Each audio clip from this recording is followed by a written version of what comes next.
पता होता Jamaat Islami election contest करेगी तो पीडीपी उनको अपनी सीटें भी देती। मेरे ख्याल में हमारी लड़ाई बिल्कुल ही नेशनल कॉन्फ्रेंस के खिलाफ कही नहीं है, ना हमारी कैंपेन में हमने कोई बात उनके खिलाफ कही, ना पार्लियामेंट में कही, ना असेंबली में कह रहे हैं। हमारा इस वक्त मसला है जो कश्मीरियों का मसला है डिस्पोजिशन का।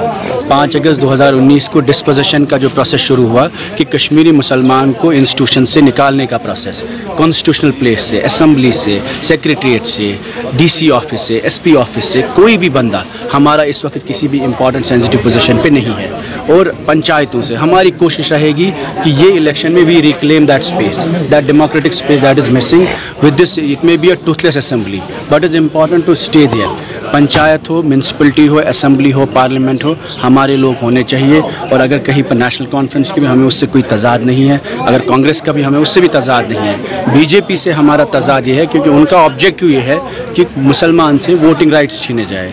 कहीं ना कहीं उनके जो लार्जर ऑब्जेक्टिव्स है वो कश्मीर की डिस्पोजिशन के साथ रिलेट होते हैं। हम आज भी कहते हैं 5 अगस्त का जो फैसला है वो गलत था और जम्मू कश्मीर की आवाम को आईनी हकूक़ जो वादे किए गए वो सब मिलने चाहिए और उसके लिए हम फाइट करेंगे। We will fight for the young people who are in jails, for the young people who are in graves, for the young people who are in depression because of unemployment. और हमारी कोशिश रहेगी सबसे ज़्यादा इस वक्त जो नौजवान हमारे जेलों में हैं उनके खिलाफ एक मैसिव एमनेस्टी प्रोग्राम हो, उनके खिलाफ केसेस विड्रॉ होने चाहिए उसी तरीके में जैसे पीडीपी के दौर में महबूबा जी ने 2016 में 18 में एक मैसिव एमनेस्टी प्रोग्राम में जर्नल एमनेस्टी दी।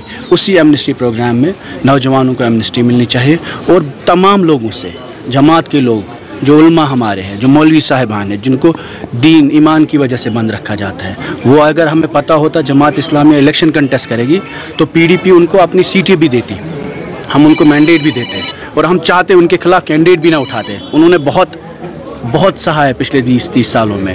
किसी को टोपी पे, किसी को दाढ़ी पे, किसी को मस्जिद में जाने पे बंद रखा गया, किसी को अजान देने पे बंद रखा गया और हर सरकार ने किया है।